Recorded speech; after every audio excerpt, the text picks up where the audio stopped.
Hello, everybody. Welcome to Full Course Yellow, our Wednesday night get together, a bit of a chat session. So I hope you're feeling well, hope you're feeling happy, and all that sort of stuff.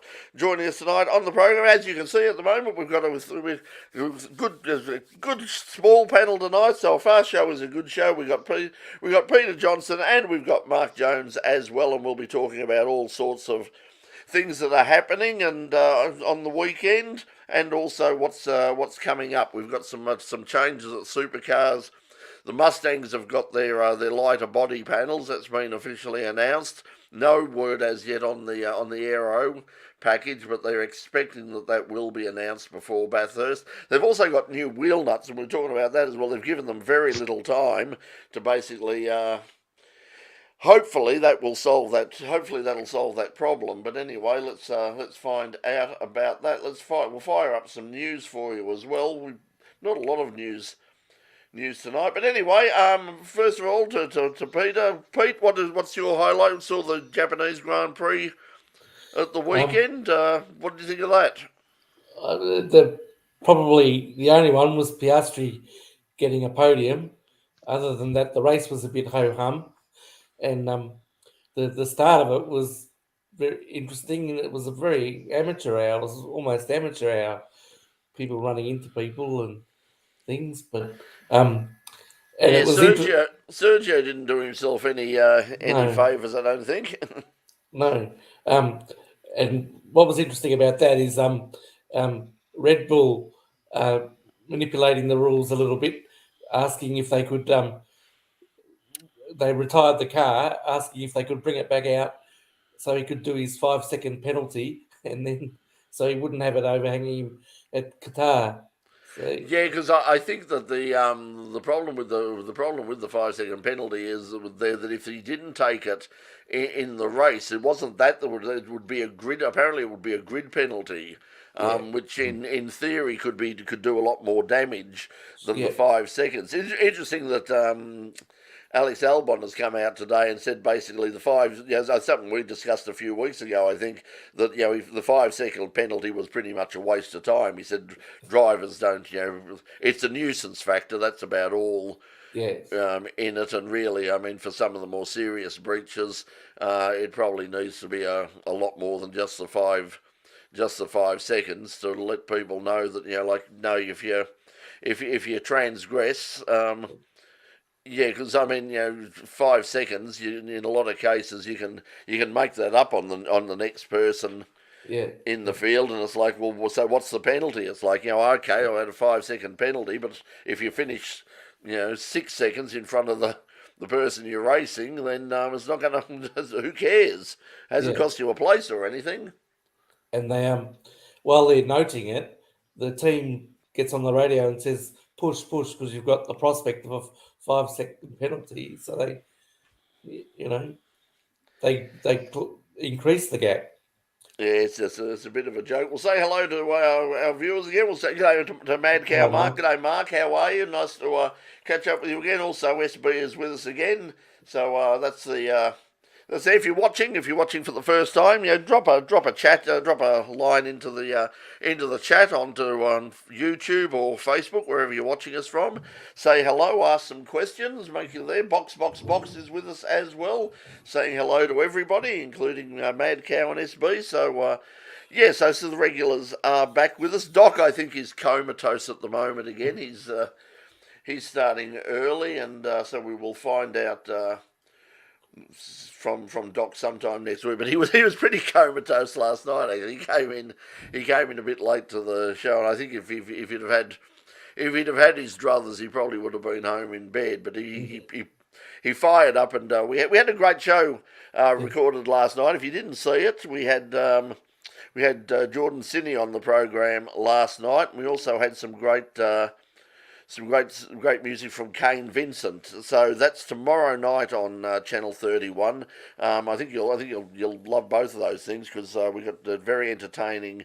Jordan was very good. People watching on the live feed last night. He had quite the fan. He had quite the fan club from various young ladies, but he as I pointed out in the show, he did come in with his girlfriend Jazz. So if Jordan and Jazz are watching, what a pair, eh? Jordan and Jazz.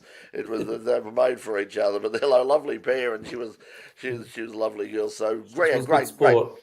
Yeah, Yeah. that's it. So they were a terrific pair last night. It was great, great fun. So our music next week is interesting. We've got a 5-piece in next week, and it's not the usual 5-piece band. I can tell you that. So Comes with that'll a be fun. diagram. It comes with a diagram. It needs a diagram. I've sent off the plan and sent off the plan to our audio people who are now in wanting to take a mental health break for next week because they've seen exactly what's going to be happening there.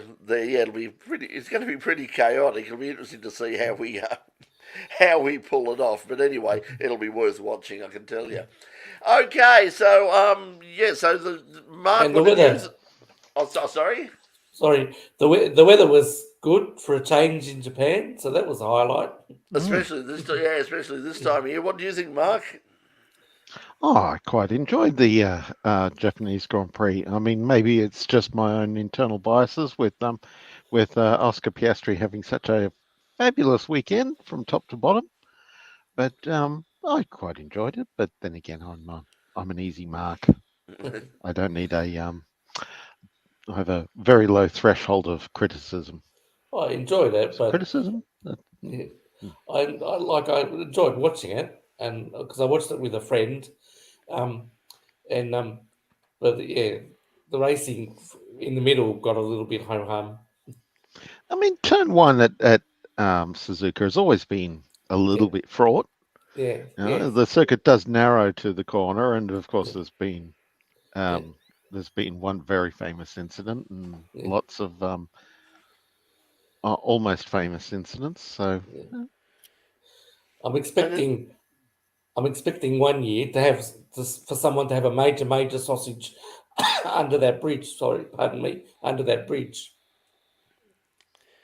yeah, it's hmm, it's it's Yeah, one of the it's hmm. it's become Suzuka is now very much one of the classic Grand Prix circuits. It's up there with with Silverstone and Monaco and all the and Monza and those sort of it is now it's very much a classic Grand Prix circuit now and they get a huge crowd. I mean, an incredibly enthusiastic crowd. I mean, if you have a look at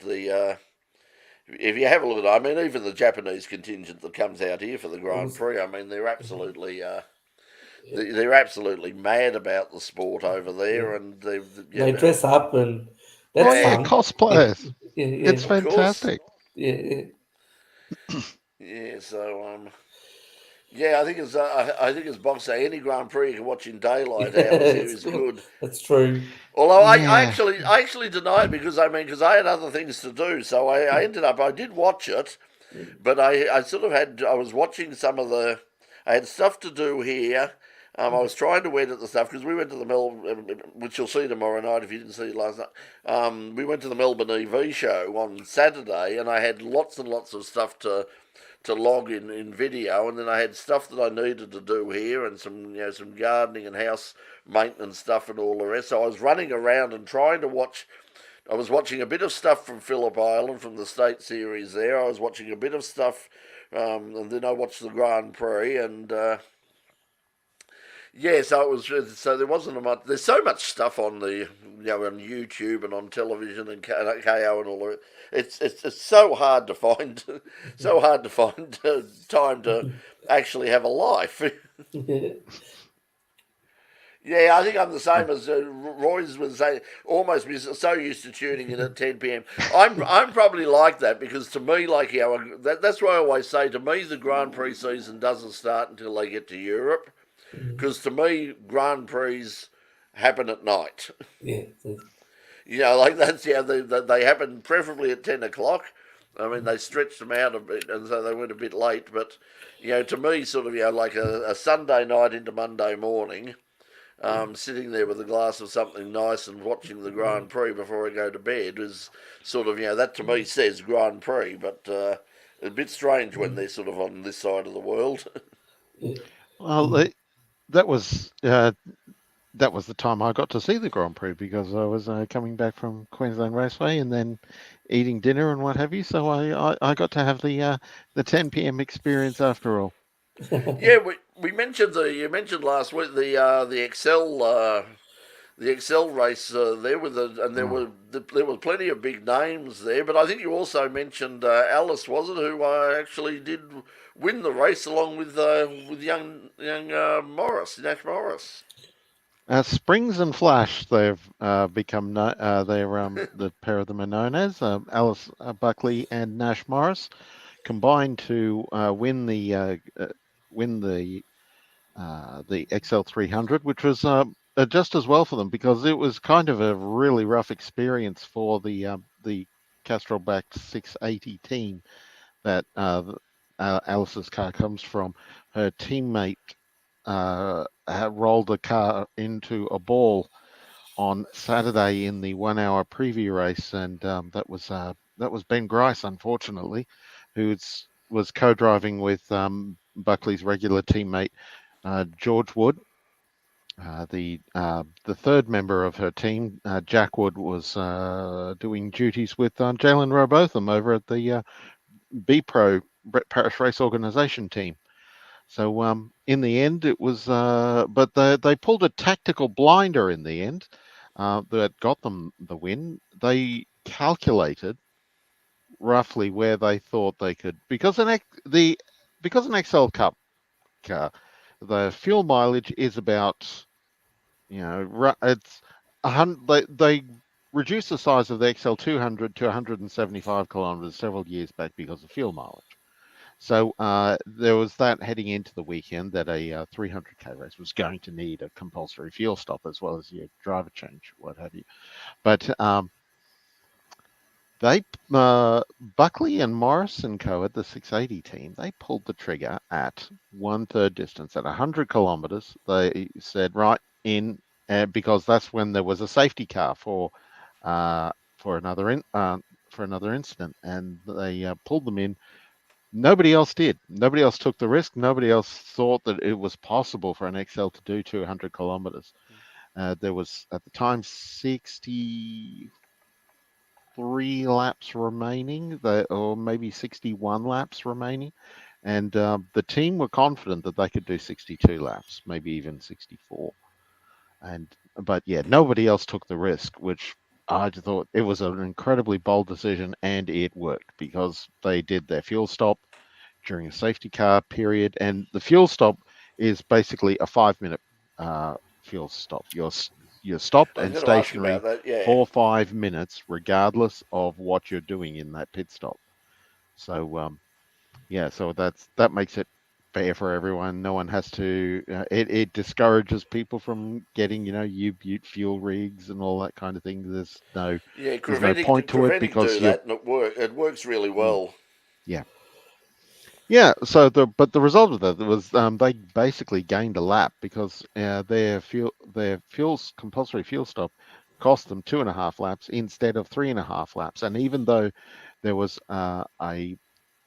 there was an error during the pit stop which caused Nash to come back in the pits to serve a drive-through, in the end he still basically made a lap on the field, and it was a lap that the form guide played out otherwise.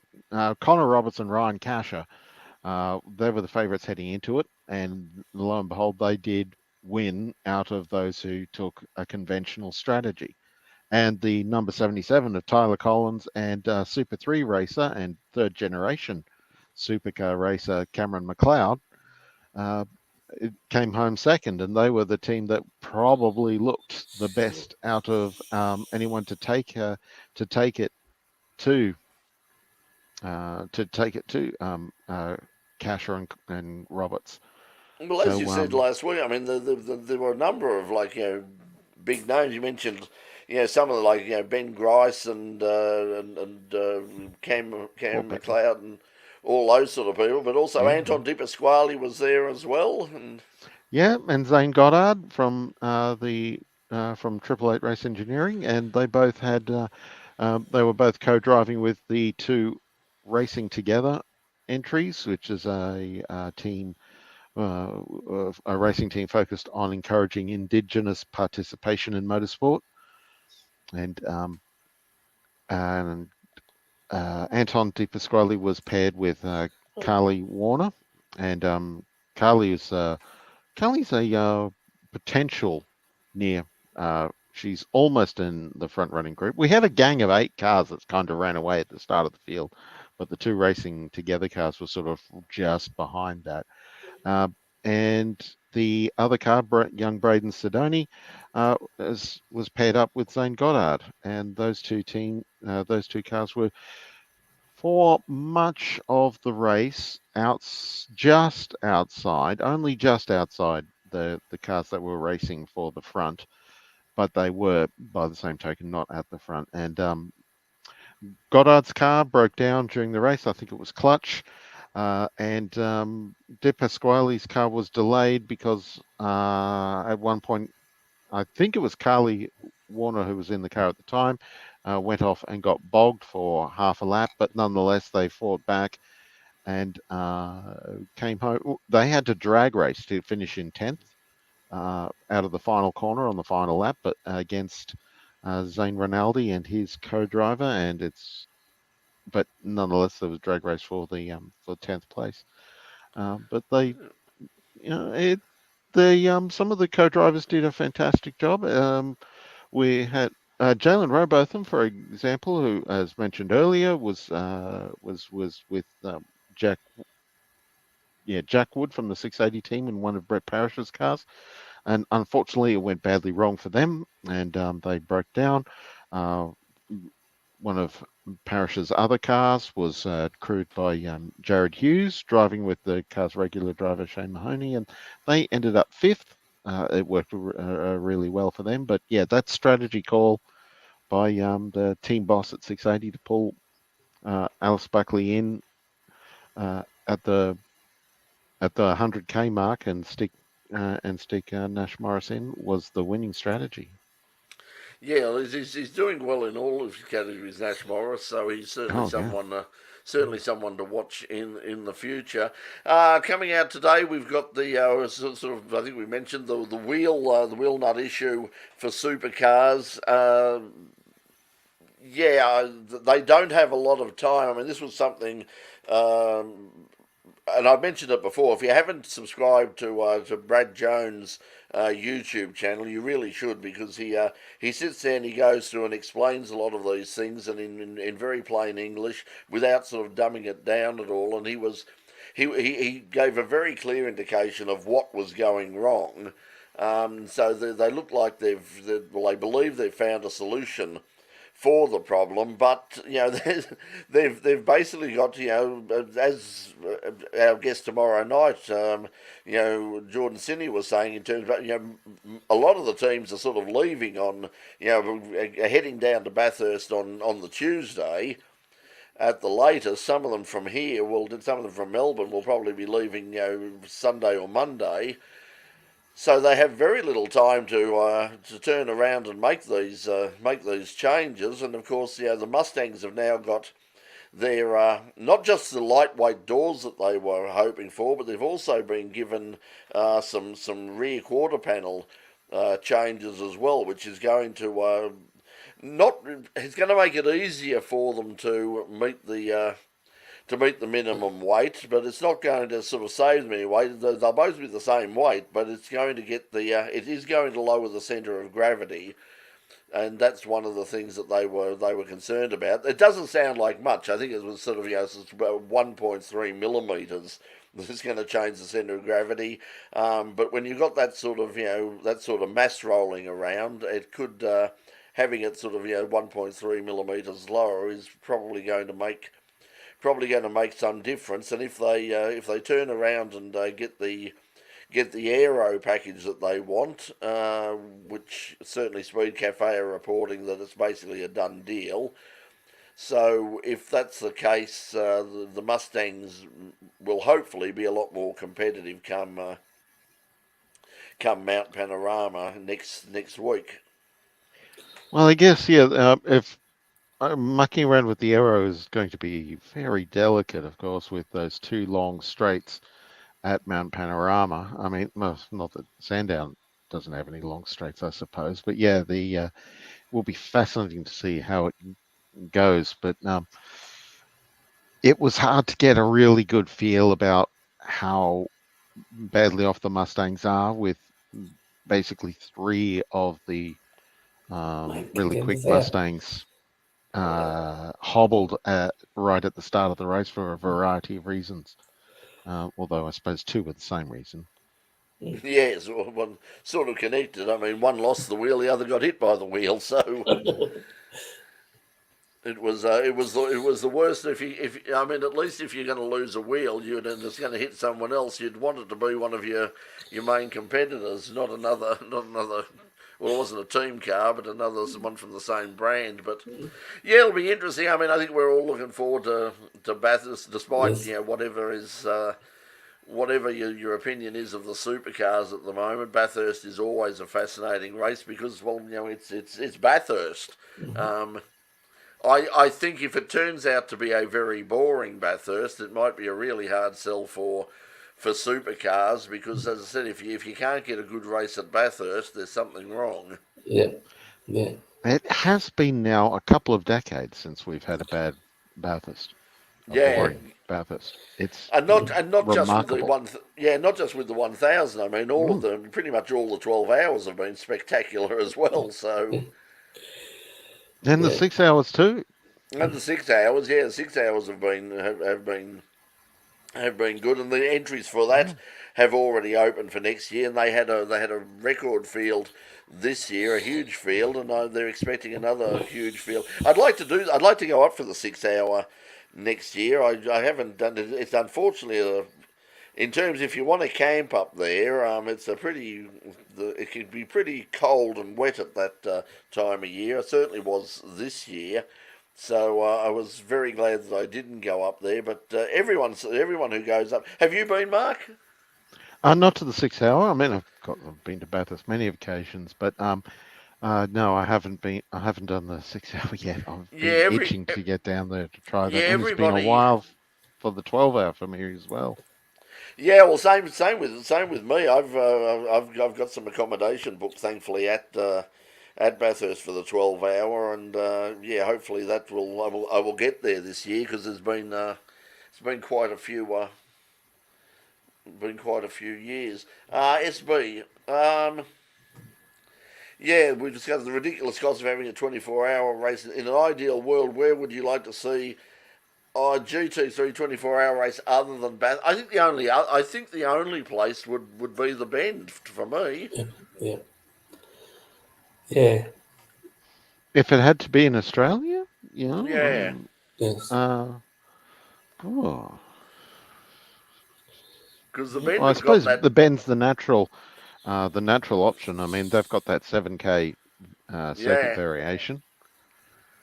Yeah, So that would be a real challenge. I mean, and you'd almost have the Nurburgring atmosphere there because you've got you can camp there. There's people staying there on the track with the hotel and all the rest of it. It's in small, it's like a smallish town. You would imagine there'd be a huge influx of people, from possibly around the world, sort of moving into it. It'd be a good atmosphere for something like that. I mean, if you wanted something that I was looking at years ago was a 24-hour HQ race at the international circuit, the combined road circuit Thunderdome at Calder Park.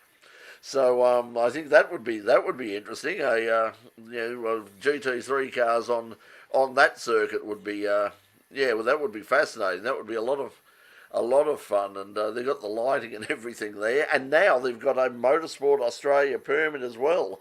It was a bit of a shock to the people who competed in what everyone was told that the last weekend's round of the Victorian State Series at Phillip Island was the last round of the year, and several people posted online that yes, well, we've wrapped up the championship, and isn't it fantastic? And then the next morning, Monday morning, there's suddenly pops up on the Facebook page going, hey, guess what, everybody? The permit's been granted and the 6th round is on. So I'm not necessarily. Yeah, that was badly put. I don't necessarily want to put an opinion on that one, being the Queenslander and being not a vested interest in the in Victorian racing. yes, well, it was. Yeah, it's interesting. I mean, apparently each of the different categories have been told that they've got a they don't have to run for points, sort of thing. It was like if you want to just wrap up your series at the 5th round, you can do that. But apparently at this stage, most of the categories have said no, we will run for points. So the people who thought that they had wrapped it up. In fact, our guest this next week on In Pit Lane sort of woke up and said, oh, it's fantastic. I've won the Victorian Formula Ford Championship, and it's like, not so fast, Mr. Bond. So it's that's going to be, and it could be a problem. I mean, because it may well affect how you raced at that last event, because you might say, well, like all I've got to do is finish, sort of 6th or something like that, and I'll have enough to sort of wrap up the title. And you say you drive a conservative race, and then you find out the next day that no, instead of winning the year by 1 or 2 points, you're now facing 1 round to go, and your main competition is 1 or 2 points behind you. Yeah, that's the obvious the obvious snag there that it's. But it's good to see them. It's good to see that there will be that the race is happening at Calder Park. It's at the end of October. And I imagine there should be a pretty good field for a lot of the categories. A lot of people who haven't run at Calder Park or haven't run there for years will no doubt be keen to be there. Although unfortunately for the sports sedans, it's the same. It's the same weekend as the Gold Coast race, and the sports sedans are on the card for the Gold Coast. So a lot of the faster Victorians have already entered for that and said, well, no, we're really committed for the Gold Coast. We're heading up there, so they won't be able to make it. So it'll be interesting to see what sort of fields that they get. But Calder always puts on good racing. It's great to see it back. It's a good little circuit. Did that affect Sports Sedan's decision to make a Calder round part of a points paying round?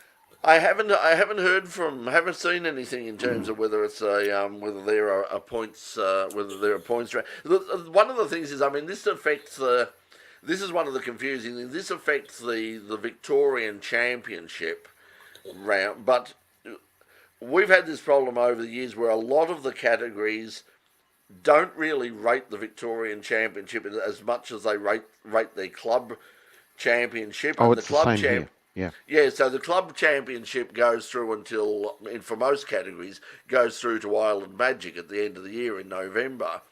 So, we've had, I remember at Formula Ford at one stage, we had somebody put out a press release saying, I am the champion, and so we had them on the show, and I got this torrent of abusive emails from people going, he's not the champion is, and it's like, well, he's the CAMS champ. The CAMS championship is irrelevant, and you should be talking to. And I think we actually did have at the end of the year basically 2 champions on. We had the CAMS champion and the category champion, because it was like, you can't have one without the other, and. Yeah, it's a very familiar problem from, not necessarily a problem, but it's definitely with 2 of the 3 Southeast Queensland circuits being AASA or later on races aligned, and the one CAMS focused circuit.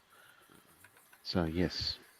Yeah, well, that's the other thing too, because a lot of the categories a lot of the categories are also doing, or some of the categories are also doing double ASA rounds as well and putting that in their championship. SB, no, I don't. As far as I know, the national sports stands aren't a part of Island Magic this year. They have been in the past for the 50k plate, because the 50k plate was always sort of, the de facto sort of one-off sort of championship race. You had people coming from all over Australia, and usually sort of like state level competitors. We had Steve Jackson and a few others come down from Sydney. We had people coming across from Western Australia to run there. So and then you had people coming back, out of the national series. Now Tom Randall ran on the weekend and unfortunately had some problems. Like absolutely dominated in qualifying, dominated the first race, and then had mechanical problems. I believe it was tyre problems. I didn't see the sports sedan race, and they lost quite a few people. The field was, relatively small, but Tom Randall in the Saab was obviously very, very, like in the class of his own. But once again, as to finish first you must finish, and he didn't. So so it was he missed out in that respect. But I'm sure he had a lot of fun and getting ready for Bathurst in what better way than flinging around Phillip Island in a 750 horsepower mid-engine Saab. Well, yeah, and the sports sedan, the National Sports Sedan Championship, they're running Bathurst is round 4 of their series, and then Gold Coast is round 5, and that's just 2 weeks apart. So it's quite an effort for them to back up from Bathurst, Gold Coast, almost double, and then Island Magic as well. I imagine that they decided I'm pretty assuming early on. I'm assuming that's why they've decided, because they got the opportunity. I mean, if nobody's going to knock back the opportunity to race at Bathurst. Now, unfortunately, I mean the races are once again it's the problem that we've had with some of these categories in the past. I mean, if there's a sudden cold snap at Bathurst, because they're running at about sort of I think their first practice session is about 7:25 a.m. on Thursday morning. I think their race is about 8:30 or 9 a.m.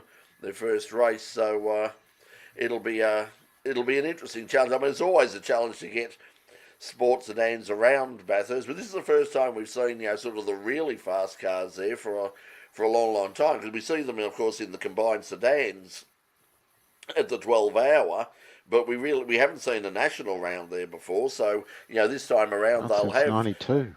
Yeah, so you'll have all the fast guys there. You'll have Ricciardello and Jordan Caruso, and I'd watch Steve Tomasi as well, because that car is blindingly fast in a straight line.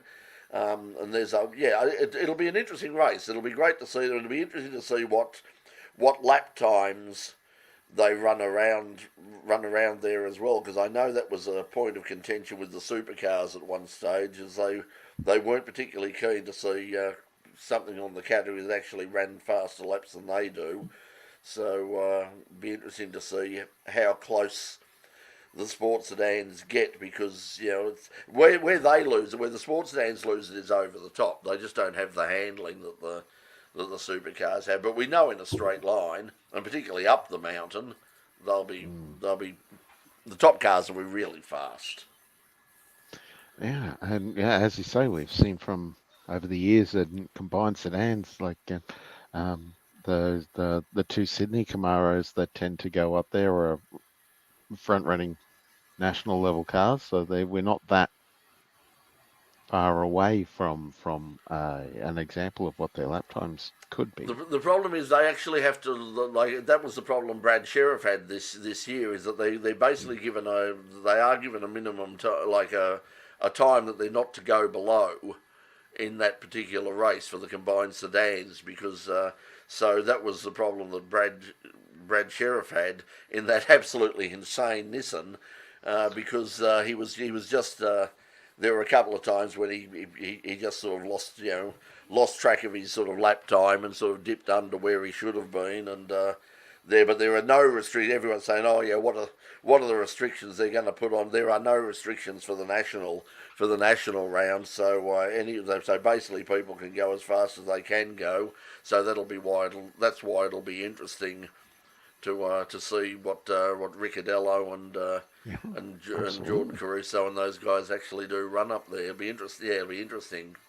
Yeah, well, Keith Carling beat the touring cars of the time back in 1992. So. Still one of the fastest cars through the chase. Still is, because they're talking about the supercars this year will probably go through the chase at around at over 300 kilometres an hour. I think Keith Carling got up to about 314 or something ridiculous. It was like the thing was a weapon that I think it was in the Nissan 300 ZX, the 300 ZX, and twin turbo, in the straight line, which and Keith's got his rebuilt his RX-7 as well, and he's racing that in historic sports sedans as well. He's had one run with it, had some issues. Don't know if haven't heard if he'll be at Baskerville. That's the next time the historic sports sedans will be out, and we'll be down there for that. And I'm really looking forward to it because the replica of the Brian Thompson Volkswagen Chev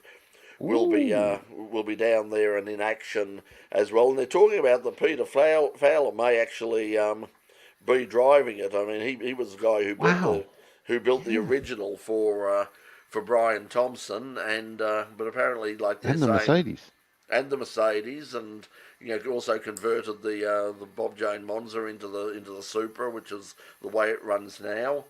So that's looking really that meeting's looking really good. That's coming up in the first weekend of November, and as I said, we're heading down there.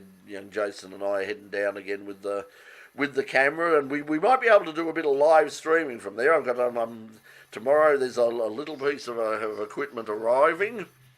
If Amazon are true to their word, which might allow us to do some very affordable live streaming from there, not from our phone, but actually proper, not multicam, but from one camera.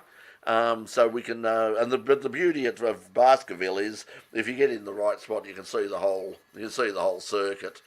So we might at various times, once we get the stuff that we need to do for the show for the show itself, we might be able to get ourselves in a position somewhere and run an hour or two of live racing there. What it will be ideal for is things like Speedway and Motorcar and all that. So if you've got anything like that, talk to us, because we'll be able to live stream your event now, and it won't cost you $35,000. Yeah, and Victoria hasn't lost any speedway venues in recent times, unlike but they've two got their other own, states to the north. Well, they've got their own problems right now in Speedway. We're down here in Victoria, but I mean, like the Sydney Speedway thing. I mean, as we discussed last week, it always sounded like it was going to be a disaster. And if you have a look at sort of some of the comments online, it's like what did Speedway Australia know about, and what influence did they have in terms of who was running the thing? And there's also the controversy down here is the Speedway season is about to get underway, and Nyora were basically, according to what they put on their social media, they had to drop a couple of categories, because particularly for the juniors, because they said, well, we don't have insurance. It's a bit like the problem that they're having with the drag racing up in Sydney for the bikes, or for the IHRA. The interesting thing is I thought, well, that's obviously not a problem for Heathcote down here, because they're still running the bikes, but they put out a thing saying, yes, we are still running the bikes, just be aware, you'll have to sign a waiver, you are not covered by insurance. You're doing this totally 100% at your own risk, because IHRA apparently just can't get insurance, or through their current insurance provider, can't get insurance for bikes. So that's a big problem. That's a big problem for them. Yeah, And we're also entering the first time. I'm not as plugged in as I once did, but this is the first. I think this is pretty much the first time ever that Brisbane doesn't have a speedway. First season where the closest speedway to the capital is now Charlton at Toowoomba. So how far in terms of our driving time? How far? That's quite a distance, isn't it? Oh, it depends on what's kind of the city you're on, but yeah, if you're on the western side of the city, you could probably get up to Toowoomba in an hour and a half. But Oh, if that's you're not too bad. yeah, but still, Because it's we haven't had a the speedway problem in is Melbourne for spectators is decades. well, yeah, We've got Avalon. Avalon is the closest, and that's probably that's about an hour away. Um, Perhaps not quite, depending on it's hard to it's hard to sort of estimate it now because there's so many major roadworks going on. So oh, the uh, Toowoomba Road's famous for roadworks, so yeah, it's a bit like the South Gippy Highway down to Phillip. I've been going down the South Gippy Highway since I was like 4 years old, and it's a bit like painting the Sydney Harbour Bridge. Once you get roadwork improvements, once they get to one, they come back and they start again. And going down there a couple of weeks ago, there's new signs going up there saying, "Oh yeah, like new safety improvements for the South Gippsland Highway." Scheduled for completion 2025, and it's like, yeah, I'll believe that when I see it. I've seen signs like that since 1968. But yeah, but yeah, it is a problem that and I mean we got the whole sprint car thing, the World Series sprint car didn't happen.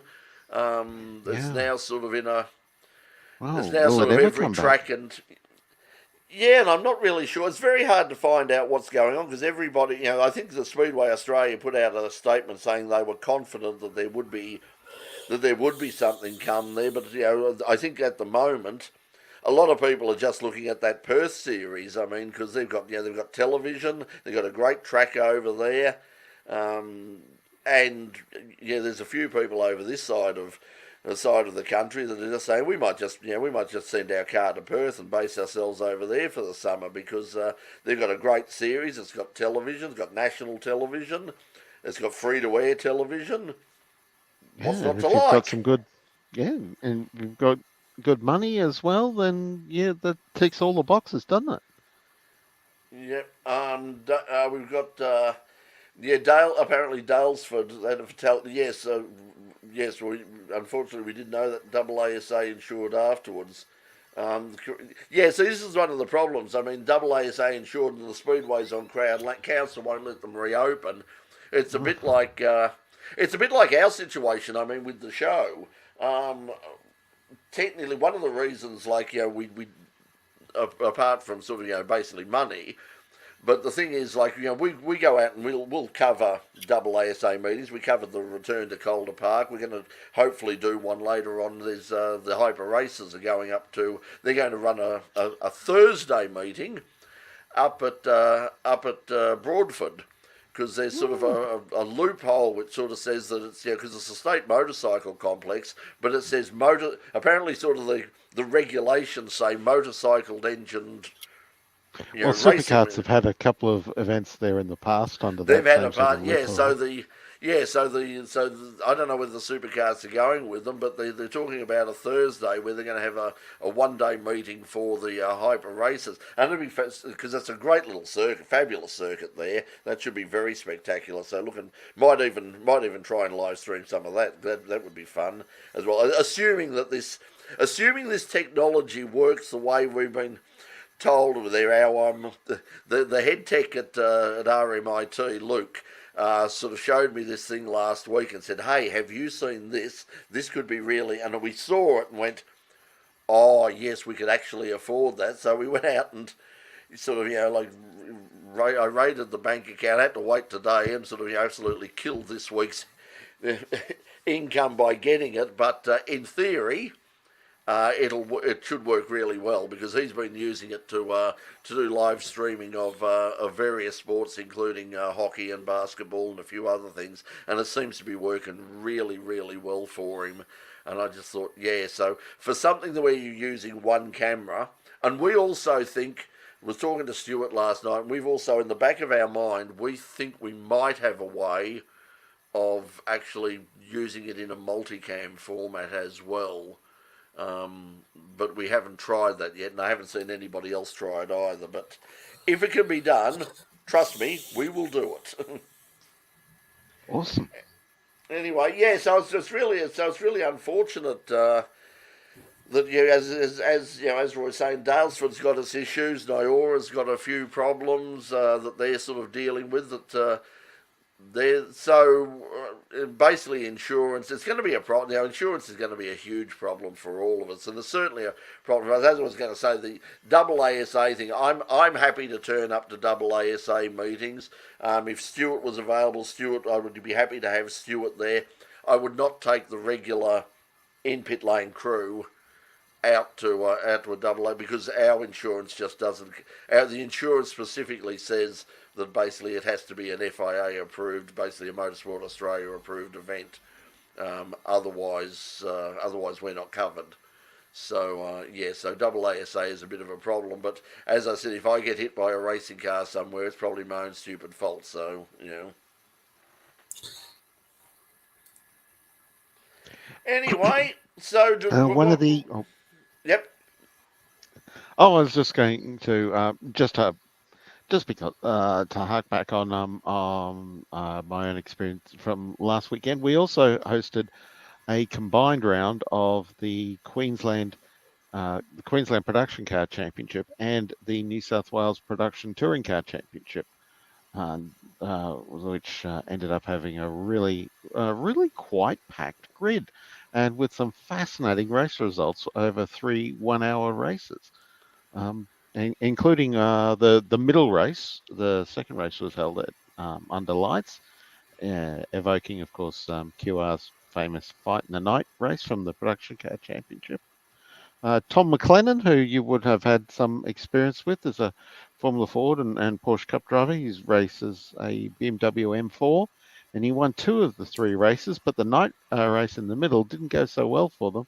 And the Queensland-based Mercedes-Benz C63 of Tony Levitt got up for a race win, and that was extraordinarily well received. It's another one of those sort of categories that sort of, like if you have a look at production cars in New South Wales at the State Series, and obviously it sounds like it's very similar in Queensland as well.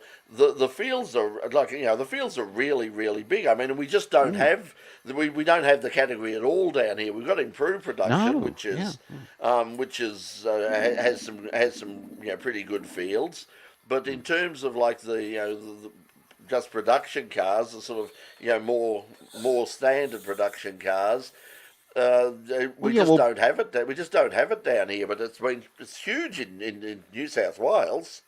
And we've got great grids here in Queensland too. Regular 20 plus, and plus, of course, we've got a number of prominent production car teams based in Queensland that run the national series. Guys like Beric Linton's BMW team, Jake Camilleri, of course, in the all-conquering Mazda 3 MPS. A C-class car, but regularly gets top 10 positions outright. And there's the Begg family, Carl Begg, although Carl, of course, himself has transitioned to GT4s, but his father Chris still races races an M3 V8 in production car racing, and we've got these, and to have the combined field of Queensland and New South Wales cars was just brilliant to see.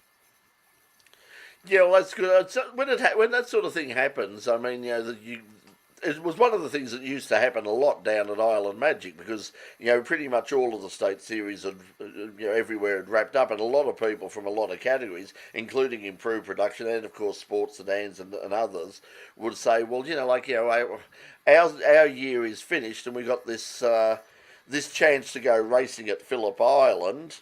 It's not a round of the state championship. It's just a standalone meeting, and there is a history to a lot of the trophies that they present at Island Magic, things like the Matthew Flinders Trophy and the Endeavour Cup, and if you go back and you have a look at the winners of some of those, the 50k plate, and that it's a who's who of you've got people like Fred Gibson and Peter Brock, Alan Moffat, Alan Hamilton, a whole bunch of people who've won those various races over the years, and to have your name on that.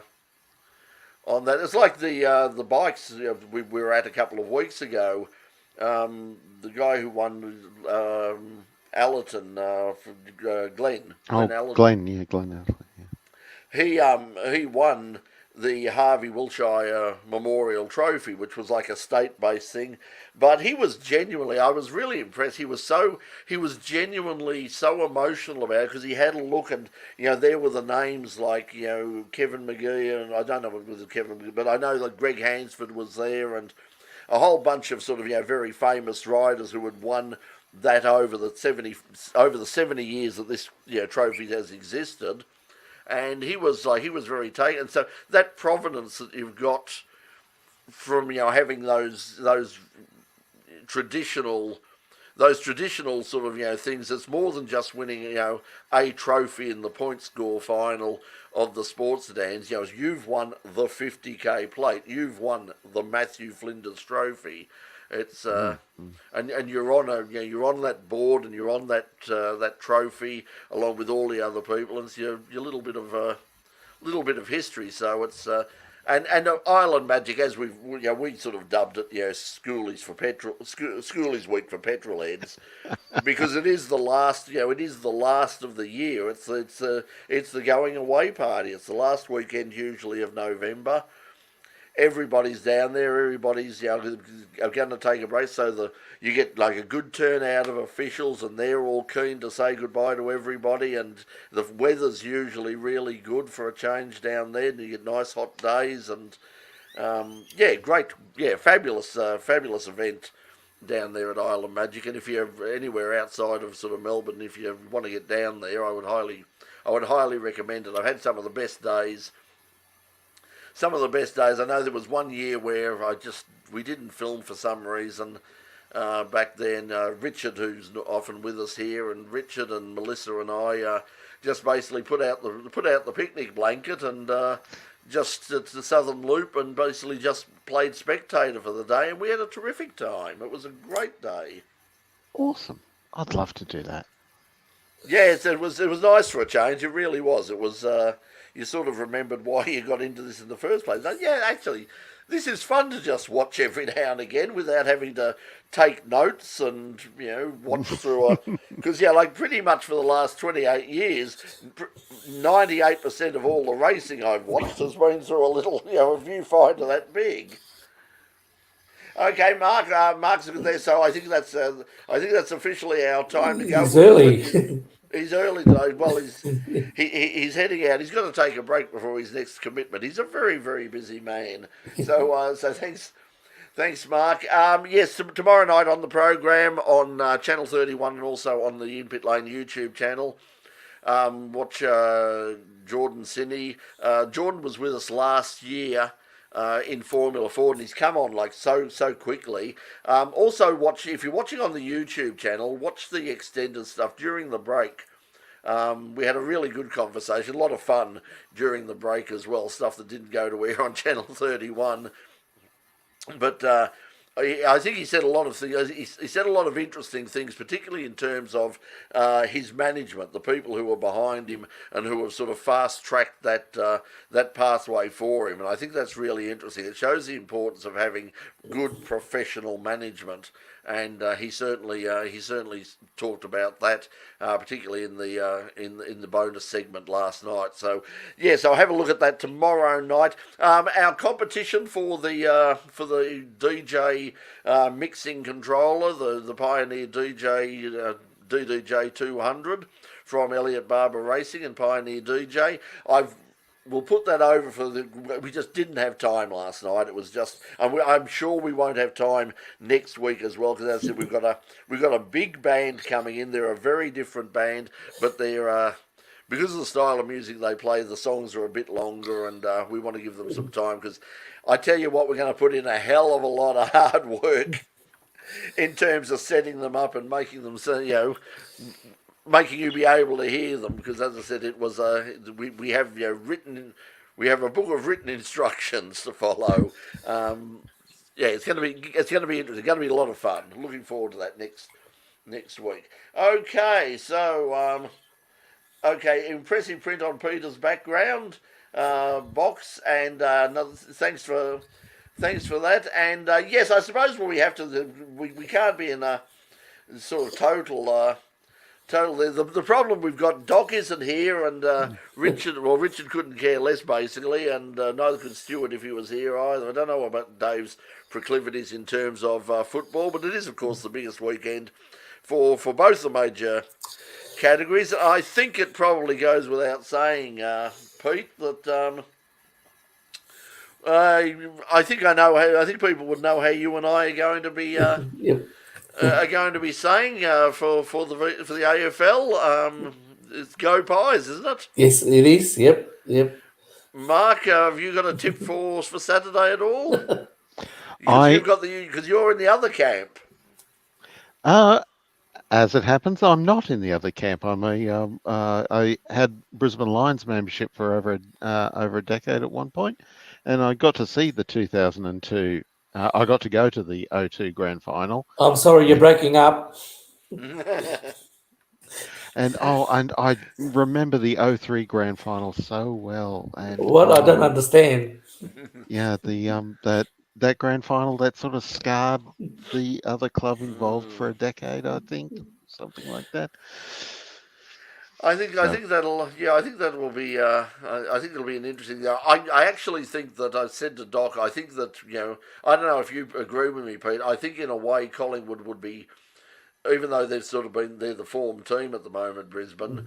I think that Collingwood might be a bit happier in facing Brisbane than they would be if they were facing Carlton because. Oh yeah, that scared me. The great rivalry. Yeah. The first quarter they played, that scared me because they played I don't have a good knowledge of football, but they seem to play the same style of football that Collingwood does, and so that scared me. Well, they would have had that, they would have all of their supporters there as well. They've almost got as many as Collingwood, so it would have been a much more even probably the Collingwood would have been in the minority because you'd have basically everybody who wasn't barracking for Collingwood would be barracking for Carlton, which is whereas probably still the same thing on the weekend. I think even Victorians are sort of got who don't barrack for Collingwood have got their fingers crossed for Brisbane, but anyway, so that's Saturday. And Sunday, it's this Sunday, isn't it? The NRL. Yes, it is Sunday night. Yeah. So and you've got a dog in that fight as well too, haven't you? Apparently, but I kind of fell off the rugby league bandwagon quite a while ago. That's interesting. Yeah. I used to be a big fan at the way back when of the old Brisbane League, and unfortunately the Brisbane League got gutted by the creation of the Brisbane Broncos. Yeah, same with the VFA down here. I mean, we used to have the VFA Grand Final used to get 40,000 people for Dandenong versus Port Melbourne. It was some of the most brutal football you ever saw in your life. But Port Melbourne is still around now, but Dandenong is well gone, and they're lucky if they get a couple of thousand people to the Grand Final for. In fact, I think it was the Grand Final. They're now calling it the VFL. They're calling it the VFL now, and yet there are teams from Southport and Sydney, and it's like it's just absolutely destroyed the local competition. Yeah, but on the subject of the NRL final, it's kind of Sydney's kind of torn either way. It's either going to their worst nightmare is going to come true regardless, because either Penrith wins a third title in a row, and every club in Sydney who isn't Penrith is thoroughly sick of that, or Brisbane wins. Yeah, I had to. The only thing I know about rugby, I said I've been to a few. I've been to a couple of state of origin. I went to one Melbourne Storm thing that Melissa and I got corporate invite to, and we were sort of left at half time. But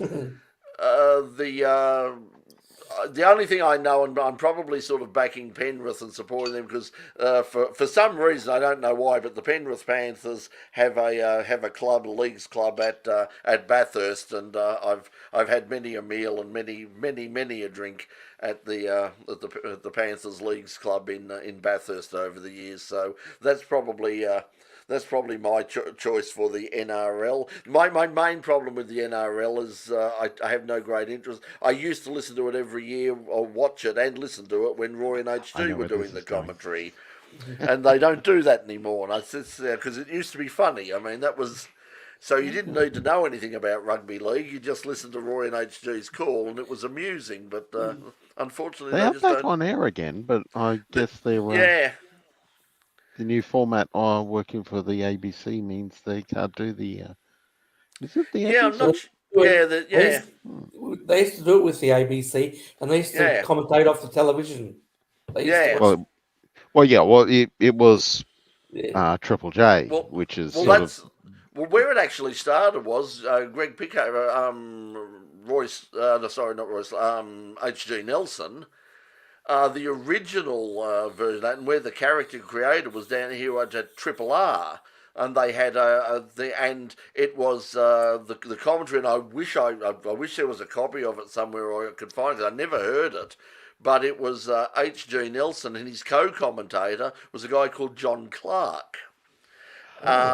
And I imagine that would have been hilarious. And I've never heard, but it was from that he developed the H.G. Nelson. Then when he moved the character and he moved up to Sydney, and met up with Greg John John Doyle. Doyle.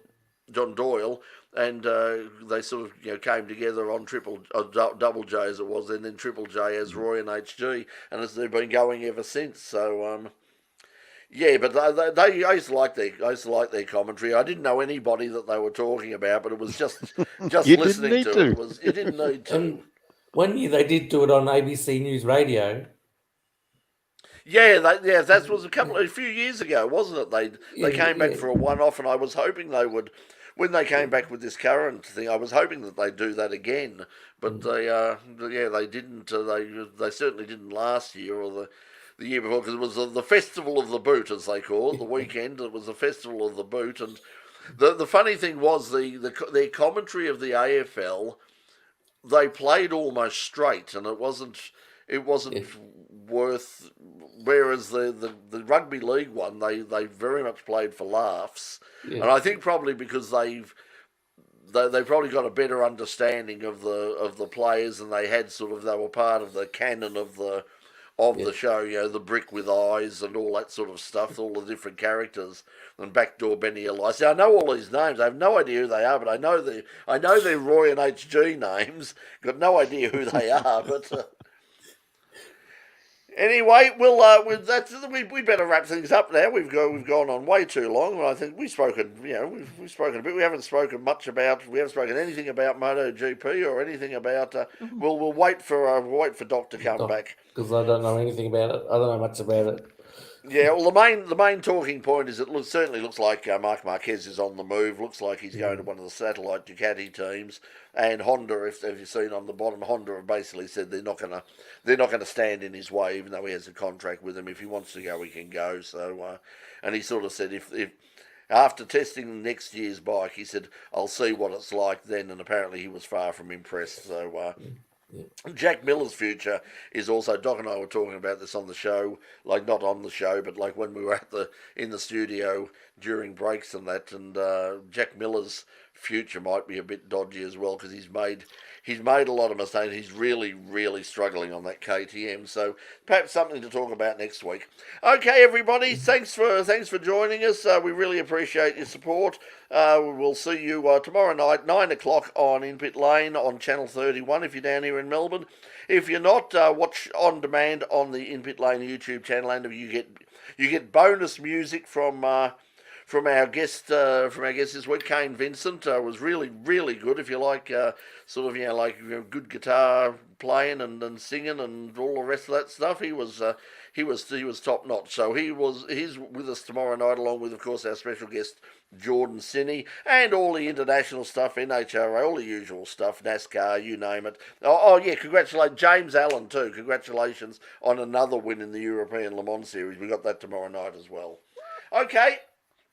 We'll see you next week. So, guys, thanks for joining us. Until then, see you next week, everyone. Bye.